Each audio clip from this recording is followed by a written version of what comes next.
c'est Stéphane, votre ingénieur consultant en système d'information.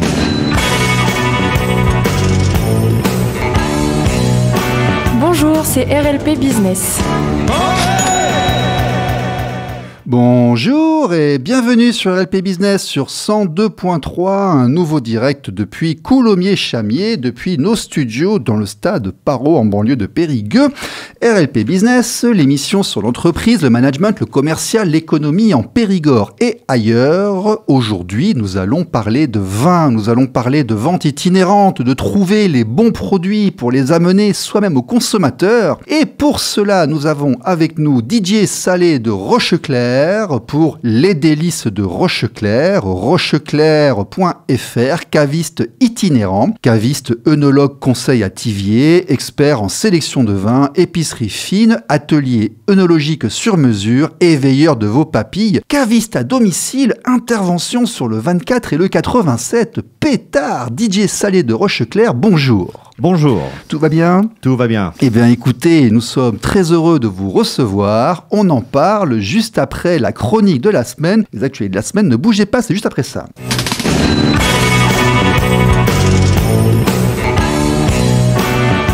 Les actualités.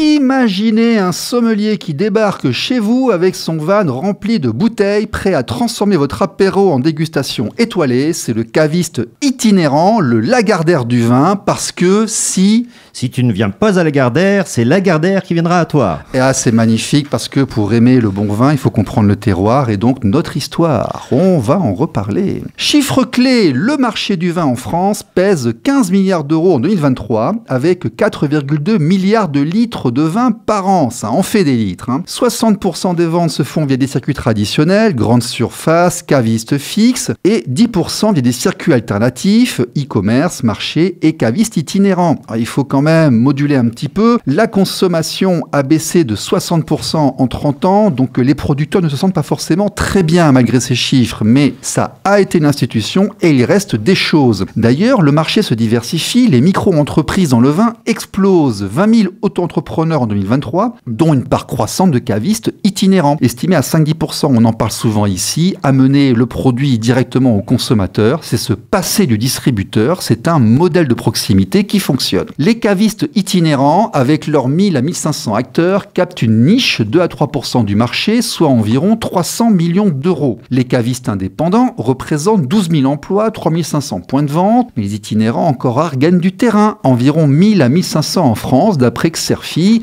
en 2024. Un caviste itinérant, il facture en moyenne 30 000, 60 000 par an selon son réseau et ses prestations, dégustations, ateliers, etc. Et en nouveauté, les consommateurs plébiscitent les vins bio et les vins locaux. Cela fait 40% des ventes en 2023 contre 25% en 2018. Ça veut dire qu'il y a vraiment une demande de bio et de local, comme le dit la statistique. Et c'est là que le caviste itinérant, en tant qu'ambassadeur du terroir qui apporte le vignoble à votre porte, a son intérêt. Didier Salé de Rocheclair, des délices de Rocheclair. Ces chiffres-là, est-ce que vous y reconnaissez? Est-ce que cela représente bien votre activité? Ça représente bien mon activité, tout à fait, y compris la part des vins locaux, 40%. C'est à peu près ce que représentent les vins de, on va dire, la Dordogne, le Périgord et le Bordelais, qui est quand même notre grand voisin, dans notre cave, tout à fait. D'accord. Au niveau de la Dordogne et du Grand Sud-Ouest, nous avons des terroirs, peut-être parfois un peu oubliés, parfois pas forcément très médiatisés. Quelle est la demande des gens, en fait Alors, il y a deux catégories de gens. Il y a ceux qui veulent un vin du Périgord, un vin de Bordeaux, les choses comme ça. Et après, il y a les gens qui veulent découvrir. Et c'est justement là où nous intervenons. Pour faire découvrir, on parlait du Sud-Ouest, les vins du Bruylois, qui sont des vins d'une toute petite appellation, magnifique. Je crois que ça représente 600 hectares à peine. Voilà. Donc, c'est faire découvrir ces petites appellations vraiment magnifiques, puisque nos artisans vignerons méritent vraiment. Donc, c'est la grande différence entre un rayon de grande distribution, où là on y va, on fait son choix, comme ça, voilà. Et vous, qui êtes un vrai spécialiste donneur de conseils. Tout à fait. Moi, je veux dire, je n'ai pas 2000 références dans ma cave, mais tous les vins qui sont dans ma cave, je connais les vignerons. Voilà. c'est François, c'est Florence. Voilà, ce sont des amis, je connais leur façon de travailler, je connais leur terroir, je connais leur vin, ce qui me permet vraiment comme ça de vous les conseiller. D'accord. Caviste itinérant, c'est un métier particulier, un secteur économique particulier. On en parle tout de suite, c'est DJ Salé de Rocheclair, c'est l'invité de la semaine, c'est juste après ça.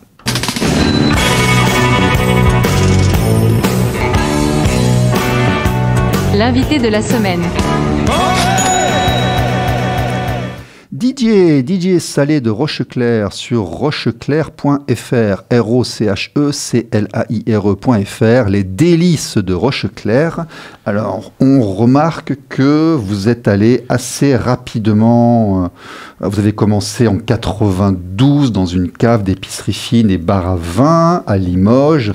Vous avez été responsable de la cave du Point Neuf à Limoges jusqu'en 2021. Un président du groupe BNI, Périgueux Synergie, donc effectivement une formation au commercial. Le commerce, ça s'apprend. Tout à fait, tout à fait. Tout à fait. D'ailleurs, le commerce du terrain, parce que l'école, c'est quelque chose, mais tisser du lien, créer de la valeur, ça s'apprend, c'est autre chose. Responsable développement commercial de Cave à Vin Périgueux, qui est en face du cinéma, qui était pas très loin. Cave Francheville, maintenant ça a fermé malheureusement. D'accord.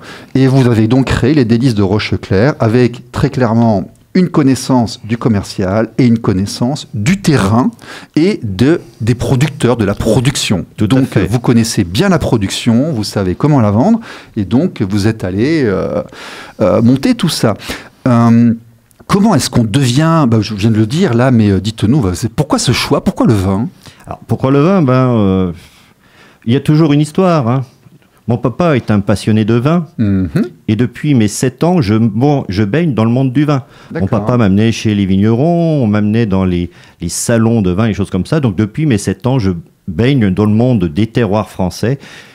Et au bout du compte, finalement, on y revient. Juste pour savoir, familialement, est-ce qu'ils étaient entrepreneurs? Est-ce qu'ils avaient créé des sociétés? Ou est-ce que vous avez découvert sur le tard? Mes parents étaient commerçants tout à fait sur Limoges, donc c'est aussi une des meilleures formations au commercial. Absolument, parce que, on le dit souvent ici, l'environnement socio-familial, socio-culturel vous fait gagner du temps.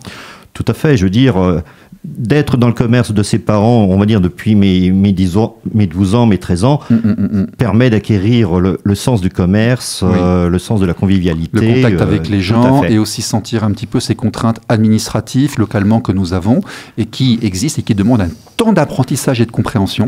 Je veux dire, dans le monde d'une entreprise, la partie administrative, c'est au minimum 50%. Hein. À mon époque, c'était un tiers et c'est monté quasiment à 50. Et il faut le faire. C'est indispensable. Ça s'apprend.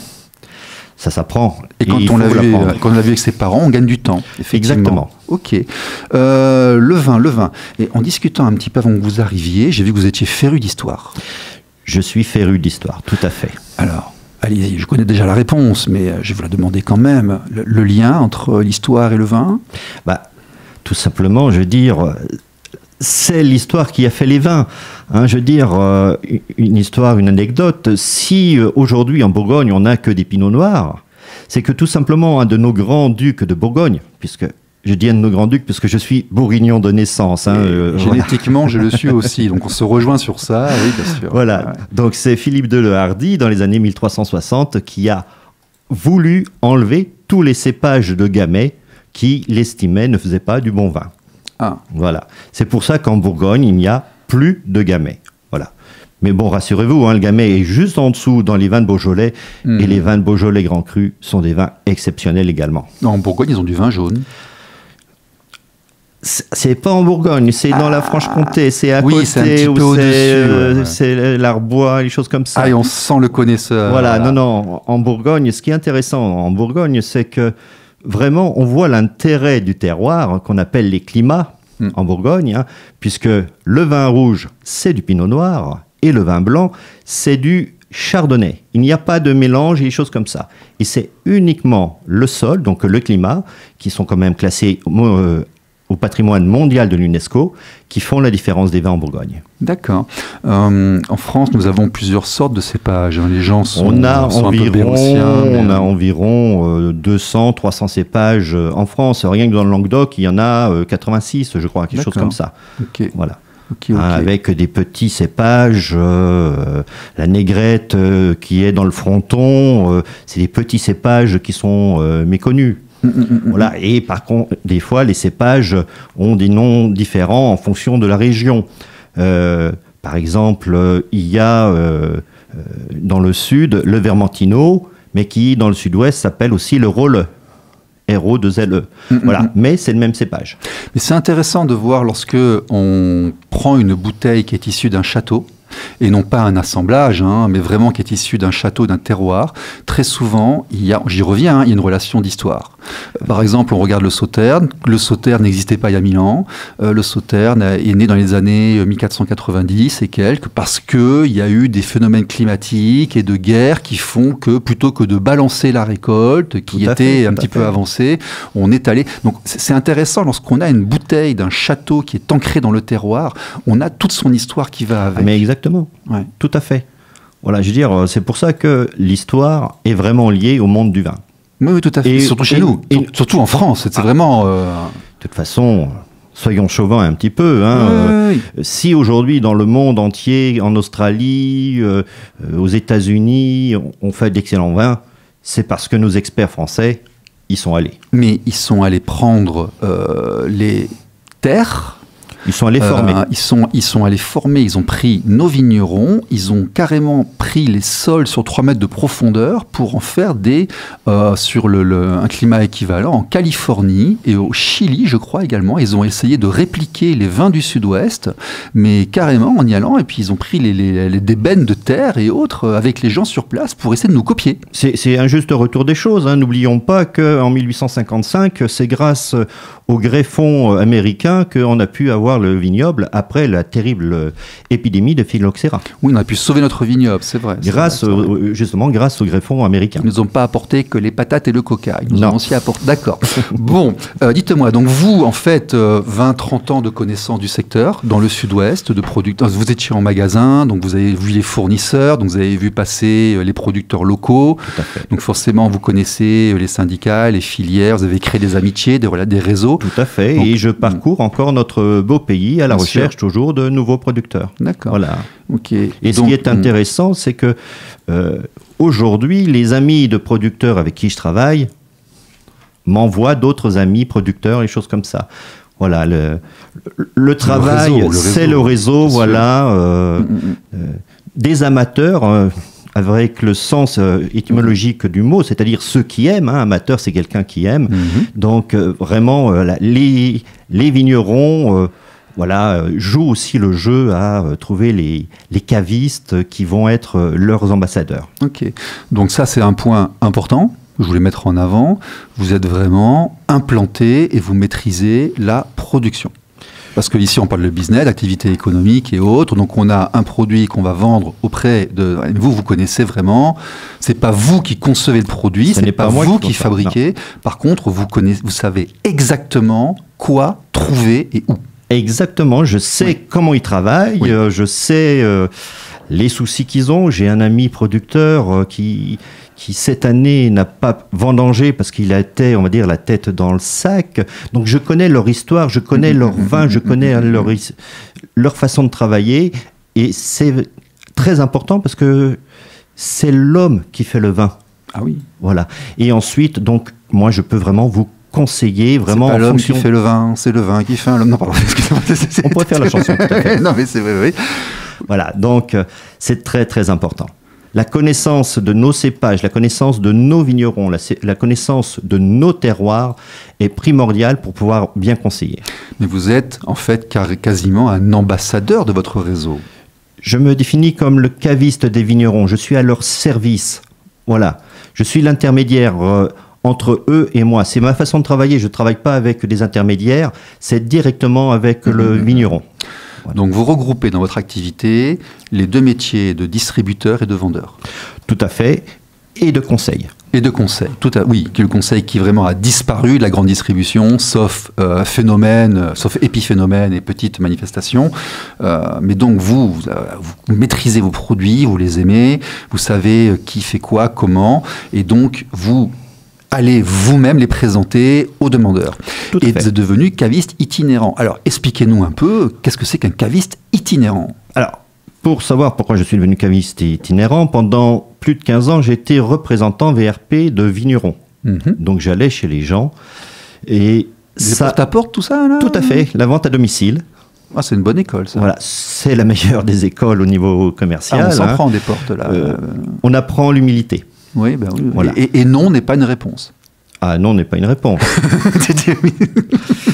Anecdote, j'ai un client que je suis allé voir pendant 7 ans. Et quand il m'a commandé au bout de la 7e année, il me disait « Je voulais voir si vous étiez persistant. »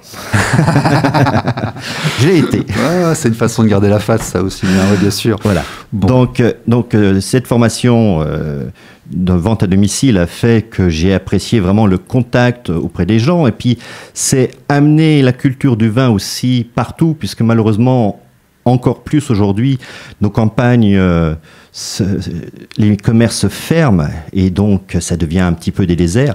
Et c'est amener tout simplement le métier de caviste partout où il n'existe pas. Et moi je le dis, hein, d'ailleurs au niveau écologique, tous ces gens qui se déplacent de village au village et autres, c'est un marché, c'est un business, surtout si la camionnette ou l'environnement est écolo, etc., enfin fait ce qu'il faut autour, vu qu'il n'y a plus de magasins et que tout le monde prend sa voiture perso pour aller super loin faire ses courses, amener les courses au centre du village, c'est un modèle. Hein. Tout à fait. Tout à Ok. fait. Donc en fait, vous vous déplacez d'endroit en endroit. Je me déplace d'endroit en endroit où on me demande, je Alors, fais quelques marchés. À la demande ou sur un circuit? Alors, j'ai mes réseaux sur Limoges, je fais le marché de Thiviers, je fais aussi le marché de Sorges. D'accord. Et je suis toujours preneur de nouveaux marchés. Hein, s'il y a des municipalités qui veulent, hein, qui n'ont pas de caviste chez eux et qui veulent un caviste une fois de temps en temps, je serai le bienvenu, s'ils D'accord. m'acceptent. Donc vous avez une camionnette J'ai une camionnette, voilà. tout qui à fait. s'ouvre sur le côté, là, comme un vendeur Qui de glace. s'ouvre derrière. Qui Non, non, s'ouvre derrière. Qui s'ouvre derrière. Ok. C'est moi qui déplie le barnum pour présenter ça. Donc elle s'ouvre derrière. Donc vous avez une tente qui fait une extension de la camionnette avec Tout à un fait. stock dedans. Donc vous après mettez la tente, un présentoir Tout à fait. avec des panneaux, ce genre de choses. Et les gens viennent vous voir et ils vous posent des questions, vous les conseillez. Et vous vendez à distance aussi. Vous avez un site web. J'ai le site internet, tout à fait, rocheclair.fr. Donc vous avez en stock ce qui est présent. J'ai en stock ce qui est présent. Et vous pouvez aussi leur dire, il y a telle chose et telle chose sur le site internet. Tout à fait. D'accord. Tout à fait. Ok, bon, je commence à voir effectivement comment vous travaillez, comment vous fonctionnez. Je pense que les gens comprennent aussi. Et donc, vous faites des marchés. On vous trouve où? Sur quel marché? Alors, on me trouve tous les samedis matins sur le marché de Thiviers, D'accord. place de l'église, c'est facile. Je fais pas le vin de messe, hein, rassurez-vous. Non, non. Mais, Et une fois, tous les dimanches, une fois sur deux, enfin donc tous les 15 jours, je suis sur le marché de Sorges. d'accord. Ok. Voilà, pour le moment, c'est tout. Ok. Donc, vous faites 2 marchés. Et lorsque vous dites à la demande, quelles sont les demandes que vous avez? Quelles sont les demandes? C'est tout simplement une personne qui veut créer un atelier œnologique, une dégustation chez lui, Oui. ou à ma cave. Hein, D'accord. puisque Donc, vous proposez aussi, pas seulement de la vente, mais des ateliers de dégustation. Tout à fait. Alors, qu'est-ce que c'est qu'un atelier de dégustation? Un atelier dégustation, c'est tout simplement, on va dire, déjà un moment convivial entre amis ou en famille, et qui va permettre de découvrir entre 7 à 9 vins. Ouais, de parce qu'après, producteurs. on rentre plus tout droit. Il faut On rentre limiter un plus peu. tout droit, voilà. Bon. Oui. Et bon, c'est vraiment de la dégustation. Hein. C'est 9 vins, mais c'est pas 9 verres. D'accord. Oui, oui, oui, oui, oui. Voilà. Hein, puisque une des bases de notre métier, c'est quand même la lutte contre l'alcoolisme. Hein. Oui, non, mais... On vend du plaisir, on ne vend pas. Ah, moi, j'ai toujours dit, hein, Voilà. un verre de qualité, avec des gens de qualité, durant un moment De qualité. Voilà, c'est tout à fait. Voilà. Ouais, ok. Et donc, ça, c'est un atelier œnologique. Vous venez, vous faites déguster 9 vins. Vous vous déplacez pour ça? Je me déplace C'est une pour ça. prestation payante? C'est une prestation payante, tout à fait. D'accord. Mais Au nombre de personnes, je suppose. Absolument pas. D'accord. Non, non, c'est simplement, on paye le prix des bouteilles dégustées, en D'accord. sachant que le prix des bouteilles dégustées, c'est le prix cave. D'accord. Et mon prix cave, c'est généralement le prix des producteurs. Plus le frais de déplacement, évidemment. Plus 50 € de frais de déplacement, Ah oui, d'accord, ok. voilà. Oui, donc et ça de reste- montant passé. Ça reste accessible, c'est Ça pas... reste très, très accessible. Ok. Et est-ce que vous êtes allé, parce que j'ai interrogé certains gens qui font des stands et autres, les foires des villes, les foires expo, il y a un marché pour ça, on Alors, trouve les- souvent des... Alors, on peut faire les foires expo. Faut pas oublier que je suis arrivé sur Thiviers, donc en octobre. uniquement. Avant, j'étais sur Limoges. D'accord. Donc, on fait les choses petit à petit. Là, je suis en train de faire les travaux pour un gîte gourmand qui permettra de faire des week-ends œnologiques sans se soucier de la route derrière, justement. Donc, ça me prend un peu de temps. Mais oui, je ferai des marchés autres, des foires les dimanches ou des grandes foires comme la foire de Périgueux. C'est prévu. Alors oui, alors on va rappeler que vous, typiquement, vous vous êtes créé il y a 2 ans. Donc vous aviez un modèle initial, vous êtes encore dans les 3 premières années qui sont les plus critiques et les plus cruciales, donc forcément vous avez encore quelques petits pivotements pour vous adapter et étendre et voir où ça marche le mieux et consolider l'activité, c'est ça, hein? Tout à fait. Ouais. Je me sers pour ça des réseaux, c'est très très important de faire partie de réseaux. Je fais partie de certains réseaux de chefs d'entreprise. Hein. Oui, on va dire bonjour à Pascal. Pascal Percheron, voilà, du réseau accessible. On va dire bonjour à Marilyn, là. Marilyn, tout à fait. Donc, du Petit Futé qui est venu. C'est elle d'ailleurs qui m'a dit écoutez, lui, il connaît vraiment ce dont il parle, invitez-le. Je crois qu'elle avait raison d'ailleurs. Hein, voilà. Je la remercie et merci du compliment. Marilyn Radwan, oui, tout à fait. Ok. Alors, maintenant, on va dans les spécificités ici en Dordogne. Qu'est-ce qui marche? Qu'est-ce que les gens vous demandent? Ce que les gens nous demandent, c'est tout bête. Alors, il y a 2 catégories de personnes, là encore. Ceux qui veulent vraiment du local, hein, que ce soit nos vins de Bergerac, nos Montravel, nos EJP du Périgord. Le Pécharmant. Le Pécharmant, la Rosette, le Saucignac. Voilà, donc il y a la demande locale et qui va se développer de plus en plus avec les beaux jours, puisque les touristes vont être là, et c'est ce qu'ils vont venir rechercher. Et les touristes ici. aussi veulent des vins du coin. Tout à fait. Ils viennent ici, ils veulent du local, oui, d'accord. Voilà, je veux dire, quelqu'un qui vient à Thiviers, je vais pas forcément lui vendre du vous vin avez du pensé Sud. à faire tous les trucs de Sarlat, les campings, la zone touristique du Périgord noir, vous avez pensé vers là-bas, là? Parce qu'il y a des Hollandais et tout. Et, Qui va piano, va sano. Bien sûr. Non, Mais oui, oui.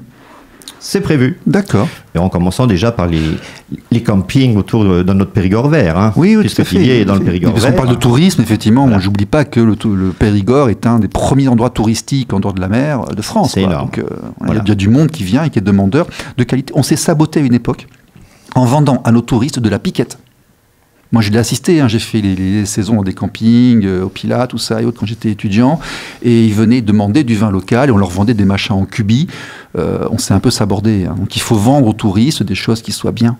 La meilleure vente, c'est la suivante. Mais voilà. Et pour ça, il faut toujours vendre de la qualité. Oui. Voilà. Et à des prix raisonnables. Bien sûr. Voilà. Donc, c'est ma façon de travailler.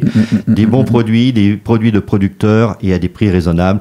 C'est comme ça, c'est le bouche-oreille qui avance. Alors, le marché, qu'est-ce qu'ils veulent? Qu'est-ce qui marche ici? Alors, donc, beaucoup de produits locaux pour les champs. Et après, ils sont vraiment aussi à la recherche de vins, de petits producteurs, de petites régions, justement, et ça, c'est mon plaisir. Ah, les petites découvertes. Là. Voilà, les petites découvertes, les vins du Bruyot, le vin noir, voilà, le grain d'amour, toujours dans les vins du Bruyot, les vins de terre du Sud. Voilà, j'ai un petit producteur qui fait des vins magnifiques en blanc, rouge, rosé, et à moins de 5 €. Prix caviste. Voilà. Mais c'est vraiment splendide. Voilà. Il faut sortir. Quand on prend un Saint-Estèphe, quand on prend un Pommard pour aller en Bourgogne, on est sûr de ne pas se tromper. Ce sont des vins extraordinaires. Mais des vins d'un certain prix. Mais on a plein de petits producteurs, de petits artisans vignerons qui font des vins en petite appellation ou en vin de France, puisque de plus en plus, il y a des vignerons qui passent en vin de France, ce qui permet de sortir des AOP et des AOC, qui sont quand même très stricts. Très strict. Ça permet de faire des vins totalement différents. J'ai une productrice qui est à Lussac-Saint-Émilion. C'est elle qui a aussi un vin, c'est un Lussac-Saint-Émilion, c'est le château Lagardère. Et en contre-étiquette, elle a justement ce qu'on disait tout à l'heure. Si tu ne viens pas à moi, c'est moi qui irai à vous. Mais elle fait aussi 3 vins de France splendides, parce qu'elle a travaillé dans le Sud, et avec ses amis vignerons du Sud, elle achète les cépages du Sud, qu'elle vinifie avec ses cépages de Lussac-Saint-Émilion, et elle fait des vins extraordinaires, dans des bouteilles avec des étiquettes magnifiques. Je vous conseille de les découvrir. Ah, moi, je vois une nouvelle génération de vignerons avec une très grande créativité, voire de l'artistique sur les étiquettes. Exactement. On sort du standard, on voit des noms, des créations graphiques. Mais pas que dans l'étiquette. y compris Dans la conception. dans la vinification et D'accord. dans la conception du vin. J'ai un producteur toujours de la région bordelaise qui vend des vins blancs et des créments extraordinaires en chardonnay. Or, vous le savez bien, le chardonnay n'est pas un cépage bordelais. Et donc, c'est pour ça qu'il est sorti de l'AOP. Mais c'est splendide. Il y a vraiment une créativité, y compris au niveau de la vinification aujourd'hui. D'accord. Bon, c'est vraiment intéressant tout ça, ça me donne des envies. Bon. Mais oui. Avec modération. Oui, et c'est pas associé à des bons moments, à une bonne table. Mais il y a une tradition des métiers de bouche et de l'hospitalité dans le Périgord, et c'est vrai qu'on en fait partie. On en fait partie. Aujourd'hui, s'il y a... Tiens, je vais vous voir demain, je vous dis, voilà, moi j'aime bien le Madiran, le Saint-Émilion, le Pessac, le Tanin, le fût de chêne, tout ça. Là, vous me dites, il faut aller où? Il faut aller où? Alors, pour changer, venez essayer le vin noir. Ah, Alors, en sachant que vous m'avez parlé le Saint-Émilion, qui n'est pas forcément le plus tannique des Bordeaux, hein. c'est vrai. Voilà, c'est vrai. hein, vous m'aurez dit un Médoc ou un Haut-Médoc. Ah, j'aime bien les graves et quand ça Voilà. décalque. Voilà. Donc là, C'est vraiment, des choses comme ça. Donc le vin noir, justement, qui est un vin de Bruillois, qui est vraiment extraordinaire, c'est avec du Tana. Donc il y a Tana, il y a Malbec. Donc c'est un vin qui est très puissant, par contre, qui n'est pas trop tannique, hein, puisqu'il ne faut pas oublier que la tannicité d'un vin vient de deux choses. Un, l'élevage en fût de chêne, Mhm. et deux, de la tannicité naturelle du cépage. Mhm. Voilà. Et des vins, il y a des cépages qui sont moins tanniques que d'autres, hein. C'est pour ça que les vins du Sud sont généralement beaucoup moins tanniques que le Bordeaux, même lorsqu'ils sont élevés en fût de chêne. D'accord, ok. Rappelez-nous, là, un œnologue, quand il déguste le vin, il regarde l'alcool qui descend sur le verre, il le sniffe, il inhale, il regarde le deuxième effet qui se coule, qui vient de temps en temps d'ailleurs en Tout à arrière. fait. Normalement, Alors, il faut alors, faire tourner le vin donc Oui. dans la bouche, hein, sur les deux catégories de papilles, puisqu'on a des D'accord. papilles différentes sur les langues Oui. et sur le haut du palais. D'accord. Donc c'est pour ça qu'il faut, c'est un apprentissage, faire tourner le vin dans la bouche pour que ça touche les deux types de papilles. Voilà, l'alcool qui descend sur les parois du verre, il est plus ou moins gras. Voilà, tout à fait, plus ou moins gras, c'est ce qu'on appelle avoir du corps, hein, Voilà, quand c'est on le entend corps. le corps, voilà, c'est le temps que ça glisse dedans, plus c'est glisse lentement, donc c'est un vin qui va avoir plus de corps, qui va être aussi un peu plus gras. Voilà, il y a aussi bien sûr le bouquet, hein, donc le nez, l'odeur du vin qui est très très importante, hein, et qui est des fois surprenante. On parlait de vin jaune tout à l'heure, hein, le vin jaune de la région d'Arbois, ça a un nez de vin moelleux, et quand on le goûte, c'est un vin unique, très sec, très surprenant, puisque c'est un vin qui est totalement oxydé. Voilà. Donc voilà, souvent, il y a des fois, entre le nez et le goût, il y a des différences, et c'est ça qui est intéressant à découvrir. Et c'est bien, le nez prépare la bouche en même temps quand on le renifle un peu, je trouve. Mais des fois, ça surprend, tout à fait. Oui, tout à fait. Et aussi, on voit un vin de qualité parce qu'il a un premier goût, et un certain temps après, il va en avoir un deuxième. Tout à fait. Voilà, Ça s'appelle... Le vin, c'est vivant. Un vin va s'ouvrir. Voilà. Et ça n'a pas... C'est la profondeur, je crois. C'est la non profondeur, Oui. tout à fait. Quand c'est en bouche. Voilà, tout à Oui. fait. C'est la profondeur d'un vin que, lorsqu'il est en bouche, au bout de quelques secondes, il va évoluer. C'est vrai, c'est vrai. Mais ça, on le trouve dans des vins de qualité, hein. Pas des assemblages ou des trucs faits à la va-vite. Voilà. Alors, quand on parle assemblage, même les très grands vins sont souvent des assemblages de différents cépages. Voilà. Par contre, ça vient toujours de la même maison qui connaît ses terroirs et qui sait vraiment assembler ses vins. Didier Salé de Rocheclair, les délices de Rocheclair, rocheclair.fr. Qu'est-ce qu'on peut vous souhaiter là pour les années qui viennent? Encore découvrir d'autres artisans vignerons Oui. qui sauront égayer les papilles de mes clients. Bon, et là, dans l'immédiat, les semaines et mois qui viennent, on vous trouve sur rocheclair.fr. Et on vous trouve au marché de Thiviers, vous aviez dit, on vous trouve aussi... À notre cave à Thiviers, ce rendez-vous. D'accord. Mais écoutez, merci beaucoup d'être venu. Merci à vous. Je vous dis à tous à la semaine prochaine et bon après-midi à tous, ou bonne matinée, bon appétit sur RLP. Au revoir.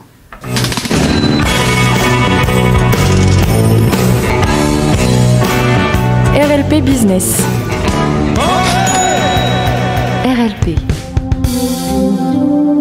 radio libre en Périgord.